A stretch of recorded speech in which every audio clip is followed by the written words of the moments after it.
Chapter 11, Sexual Abuse. Violence against women is treated in a way where women are put on trial, forced to prove their innocence of the perpetrator. Reverend Nicolette Faison.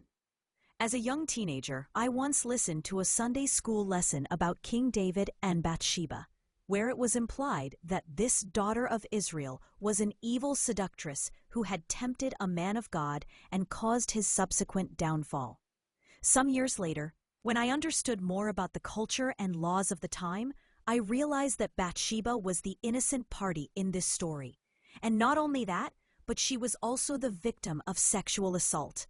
The Bible names more than a handful of women, like Bathsheba, who were assaulted by men with power and authority over them, or by men who believed their social status protected them and excused their actions. The first documented sexual assault in the Bible is that of Dinah in Genesis 34. Judges 19:21 recounts the brutal gang rape and murder of a woman and the consequences that follow her assault.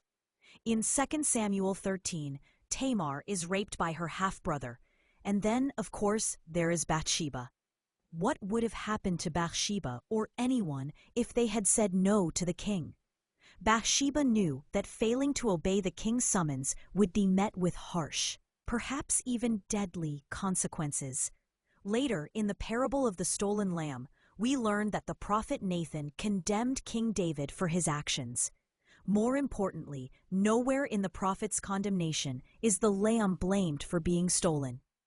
Likewise, nowhere in the church or society at large should a victim of sexual assault be blamed for any part of another's actions. Some people mistakenly believe that a victim of sexual assault must say the word no in order for there to have been a legitimate assault. This is not true. Some of the most heartbreaking cases I'd have worked on involved adults who were sexually abused as children. Some of these victims had gone to church leaders for support and to disclose the abuse, only to have their bishops, pastors, or ministers ask them, the victim, to repent for the abuse or to take responsibility for the abuse.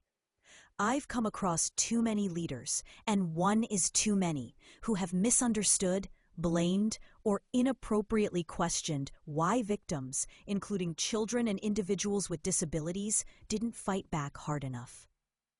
Some leaders have even suggested that a victim must have done something to tempt the abuser into harming them. Fortunately, society as a whole is becoming more educated about abuse. Church leaders of various religious sects are receiving more training on this sensitive topic. And responses from clergy like those described above are not the norm. However, this brings to light that there is still a lot of work that needs to be done in all religious communities to educate helpers about abuse dynamics. In June 2002, 14-year-old Elizabeth Smart, a young woman living in Salt Lake City, Utah, was kidnapped and repeatedly sexually assaulted until her rescue 9 months later. In an interview more than 15 years after her rescue, Elizabeth talked about the dangers of blaming the victim and emphasized that in doing so, what you're really saying is, you should have done more. Victims should never be made to think that they should have done more. Smart, who now works as an advocate for victims of sexual assault, told one interviewer, "Whoever has been through that, it is not their fault, and they have not lost any value. And it's so important to make sure that they realize that, because after being raped, I felt completely worthless. I didn't even feel like I was human anymore. And it is just so important to let these survivors know that they're not any less of a person. You don't love them any less. And that to pretend like it never happened, or to pretend like rape doesn't exist, or that it only happens in the wrong parts of town, you're doing that survivor a disservice." Elizabeth was kidnapped by a stranger, but most people who are sexually assaulted are hurt by the people they trust the most. In fact, 80% of all sexual assaults are perpetrated by someone known to the victim. 4. Tragically, fewer than 30% of sexual assaults are reported to police. 5. Many victims are too scared or ashamed to go to the police, or they feel like the police won't care or be able to do anything. Some victims, especially young children, don't have the knowledge or ability to report abuse. Sometimes victims don't report because they want to protect the abuser. For example, I've heard well-meaning fathers tell their daughters, "If anyone touches you, I will kill them." Do those daughters want to see their father kill grandpa, or an older sibling, or another friend or family member? Because of these factors, some victims of sexual abuse who fear going to the police may feel more comfortable reporting the abuse to church leaders. The church leaders who then become entrusted with this vulnerable information must do everything they can to educate themselves on the psychological trauma, legal requirements, and recovery efforts involved in sexual assault cases. Rape and sexual abuse in families, marriage, and intimate relationships. It wasn't until 1993 that marital rape became illegal across the United States, and more than 30 years later, there is still widespread and deeply ingrained social and cultural discrimination against victims of sexual assault based on their relationship status to the abuser. To phrase it more bluntly, if a stranger jumps out of a bush and rapes a woman, it's likely that a manhunt to stop the perpetrator and hold him accountable will ensue.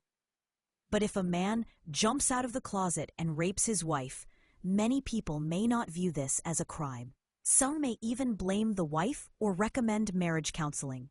This type of discrimination also affects children who are victims of sexual abuse.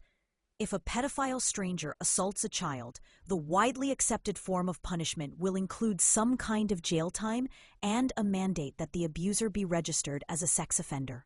But if a parent is a pedophile, some courts will do next to nothing to protect the child. Some will even recommend sending the parent and the child to reunification therapy. There is no scientific evidence that reunification therapy programs work, and children's rights advocates say that such programs are part of a lucrative cottage industry that abusers have weaponized to gain access to their child victims, while causing inexpressible pain to the protective parent. While some states have outlawed reunification therapy, there are still locations where it is practiced and promoted by those who financially benefit from its use. Many mental health and child advocates say that forced therapy with abusers re-traumatizes children and often heightens conflict in a family. Sexual coercion with religious abuse. Elizabeth Smart's story is a prime example of how religion can be used in conjunction with sexual abuse. In a December 2013 interview, she explained, "And so even though he was sitting there telling me that he was a prophet, that I should be thankful for what was happening to me, I was really a lucky girl. I realized that he wasn't a good person. He was hurting me. He made me feel terrible.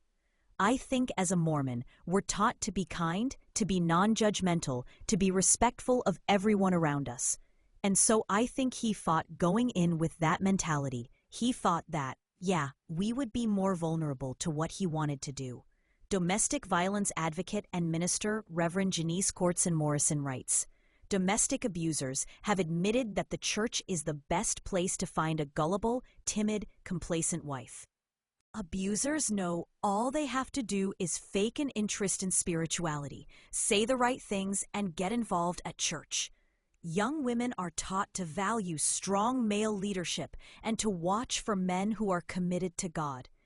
Then, due to the encouragement of short engagements, these girls are married long before they realize it was all a ruse, only to be told it's too late and marriage is forever." In my work with Christian women who have experienced sexual assault at the hands of their husbands, I've seen a tragic and common theme of using religion to coerce the victim.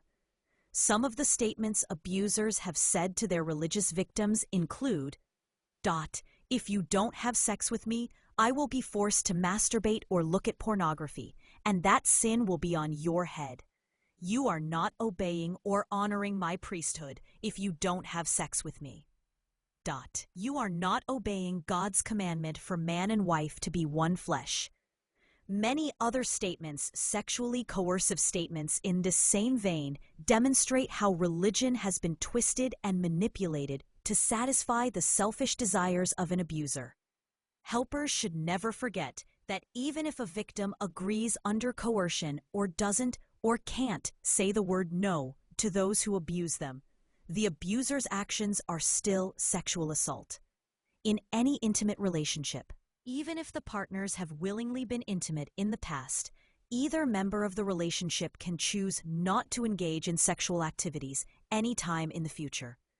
Elizabeth Smart says that the first and most impactful thing you can do when helping victims is create a safe space for survivors to disclose abuse. Your job isn't to investigate their story or seek justice for them. Your role is to listen and say, "I hear you and I support you." Your reaction in that moment will make a huge difference in the trajectory of their healing. Helpers of any faith would be wise to listen to what Orthodox Jewish leaders have taught about sex. Sex for selfish personal satisfaction without regard for the partner's pleasure is wrong and evil. A man may never force his wife to have sex. A couple may not have sexual relations while drunk or quarreling. Sex may never be used as a weapon against a spouse, either by depriving the spouse of sex or by compelling it. It is a serious offense to use sex to punish or manipulate a spouse. Sex is the woman's right, not the man's. What constitutes sexual abuse? As helpers work with victims of sexual abuse, they should never discount anything a victim tells them. Even seemingly small acts of sexual coercion should be considered abusive. Sexual abuse can include any of the following: unwanted kissing or touching, unwanted sexual activity, rape, attempted rape, refusing to allow the victim access to birth control, using unwanted sexual activity as a threat, pressuring or forcing someone to have sex or perform sexual acts, insulting or body shaming the sexual parts of a person, stealthing, sodomy, genital mutilation, assault by penetration, indecent exposure, cyberflashing, incest, sexual games with children, voyeurism, molestation, revenge porn, sextortion and sexual blackmail, sexting, not allowing someone to have proper clothing so they're exposed or feel sexually vulnerable.